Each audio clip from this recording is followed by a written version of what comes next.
Ya, saya lanjut dulu ke topik kedua hari ini, yaitu terkait energi lautan. Jadi uh,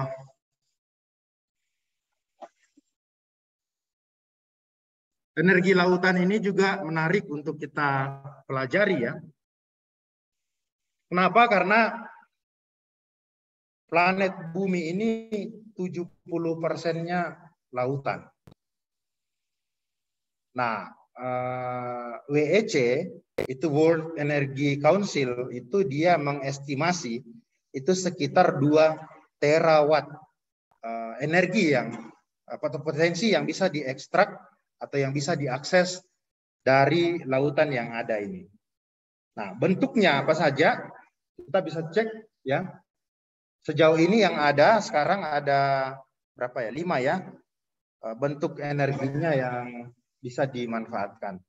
Yang pertama, energi pasang surut. Nah, di energi pasang surut ini, energi yang dihasilkan dari pergerakan air laut akibat perbedaan pasang surut. Nah, kalau kita pelajari di fisika kan, pasang surut itu terjadi karena apa? Ada yang masih ingat? Kenapa bisa terjadi pasang surut?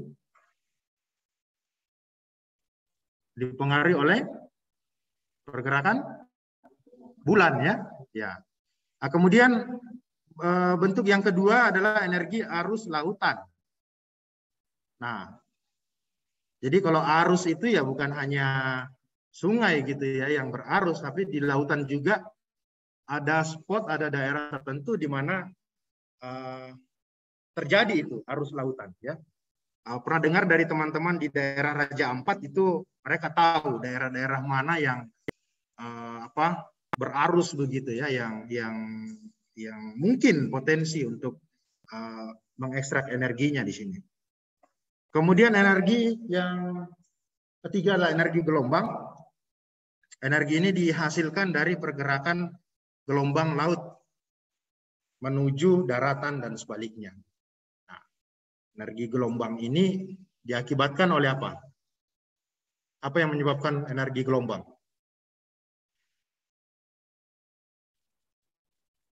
Ya, angin. Ya, betul ya, angin ya.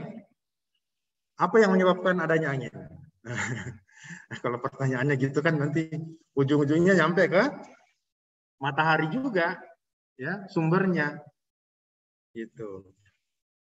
Jadi energi gelombang ini dihasilkan dari pergerakan gelombang laut. Kemudian yang keempat ada namanya salinity gradient. Jadi perbedaan kandungan garam, ya, itu ternyata juga bisa didapatkan bentuk energinya ya. Dan yang terakhir adalah thermal gradient atau perbedaan tingkat panas. Bagaimana kita tahu bahwa di permukaan itu kan suhunya lebih panas daripada di kedalaman ya. Bisa juga diekstrak energi dari perbedaan panas tersebut. Saat ini ya, ini data yang saya juga ambil dari IRENA, distribusi proyek-proyek yang fokus di lautan ya, energi lautan. Kita bisa lihat di situ ada tidal stream, ada wave gelombang ya, kemudian ada OTC, kemudian ada salinity gradient. Nah, ini memang paling banyak di daerah Eropa sini ya, Finland, Swedia, kemudian Italia itu memang Inggris itu memang menonjol dalam penelitian dan bahkan pemanfaatan ini ya sudah ada. Wilayah Asia itu Cina, Jepang, ini apa ya di bawah ya? Taiwan kah? Nah, kemudian sepertinya Indonesia juga ya di sini ditampilkan dan Australia. Jadi kalau di area Pasifik ya yang dominan termasuk salah satu yang terdepan termasuk salah satunya adalah Australia ya.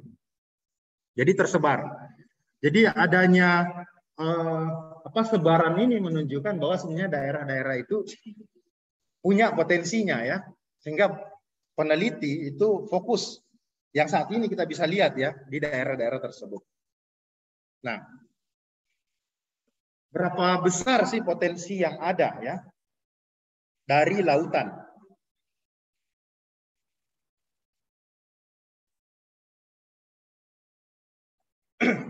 Ini saya dapatkan dari salah satu sumber yang menyebutkan bahwa untuk secara global ya, secara global potensi dari energi gelombang itu bisa diperoleh 8.000 sampai 80.000 terawatt hour per tahun yang bisa diekstrak.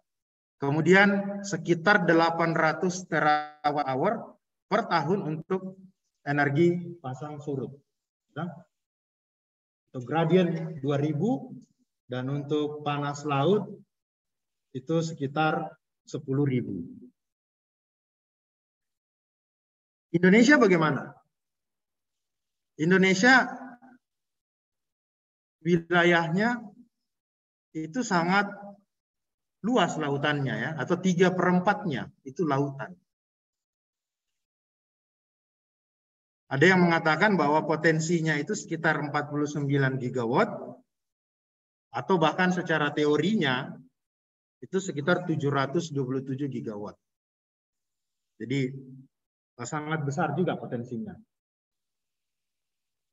Ini dari data ESDM yang saya cantumkan di 2 poin di sini, di slide ini, yang sudah ada penelitiannya ya. Contohnya misalnya di Bagan Siapi-api itu sekitar 7 meter. Itu perbedaan pasang dan surutnya di sana.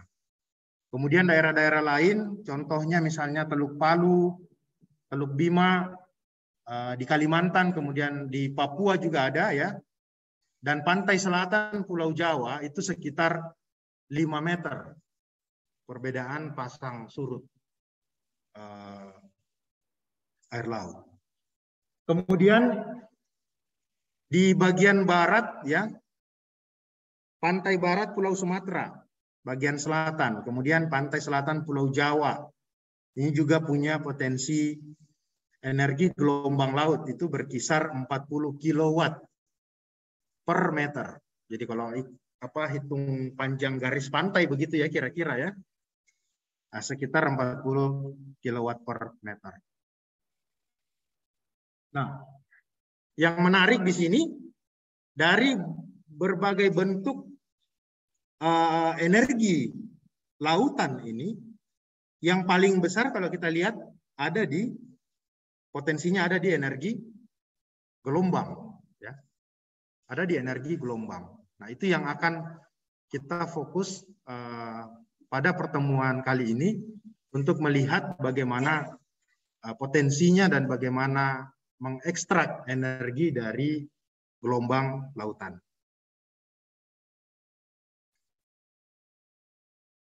Kita masuk ke energi gelombang. Tadi di awal kan sudah ya, bahwa gelombang itu terbentuk karena adanya interaksi angin dengan permukaan air laut. Jadi artinya semakin kencang anginnya, berarti gelombang yang muncul nanti akan semakin besar, ya. Seperti itu.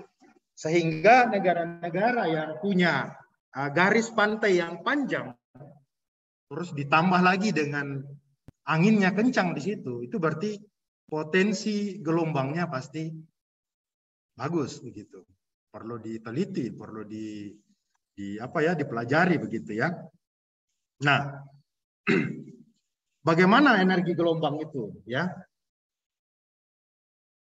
Kalau kita kan sudah familiar ya, kalau listrik kan energinya bentuk sinusoidal toh. Nah, bentuknya kan sinusoidal. Berarti kalau sinusoidal kan ada yang puncak, ada yang lembah toh. Nah, gelombang lautan juga kan sama begitu ya. Gelombang lautan juga seperti itu. Jadi semakin tinggi ketinggian puncak dengan lembahnya, itu berarti tinggi gelombangnya berarti semakin besar ya. Nah, tapi bukan hanya tingginya yang apa? Yang bisa untuk mengukur potensinya ya. Tetapi ada satu hal lagi, yaitu periodenya. Gelombang kan pasti ada periode toh. Satu gelombang itu berapa periodenya. Nah, ini ada daerah yang sudah diukur ya, sudah dilakukan penelitian untuk bagaimana mengukur ketinggian gelombang. Tetapi ketika diukur di waktu yang berbeda, itu bisa didapatkan data yang berbeda. Jadi ternyata gelombang itu juga ketinggiannya variasi, tidak selalu sama ya. Ya, saya rasa sangat masuk akal ya, sekalipun lokasinya sama. Kenapa? Karena angin juga kan tidak terus-menerus, tidak kontinu kan begitu. Ya, ada waktu-waktu memang angin kencang, ada waktu-waktu di mana angin yang mungkin lebih teduh. Nah, bagaimana mengukur potensi energi dari gelombang lautan? Jadi yang dikonversi untuk mengukur potensinya itu adalah apanya? Tadi ketinggiannya dan kemudian periodenya ya, atau waktunya yang diperlukan. Nah, ini kalau dituliskan dalam bentuk persamaannya, P-nya itu ya setara dengan setengah dari ketinggiannya pangkat 2, ini tinggi gelombang pangkat 2, itu dikali dengan T, dikali dengan waktu terjadinya satu gelombang. Nah, ini satuannya kilowatt per meter. Ini satuannya kilowatt per meter dari formula ini. Jadi ketinggiannya ini dalam meter, kemudian ini dalam detik ya. T-nya dalam detik.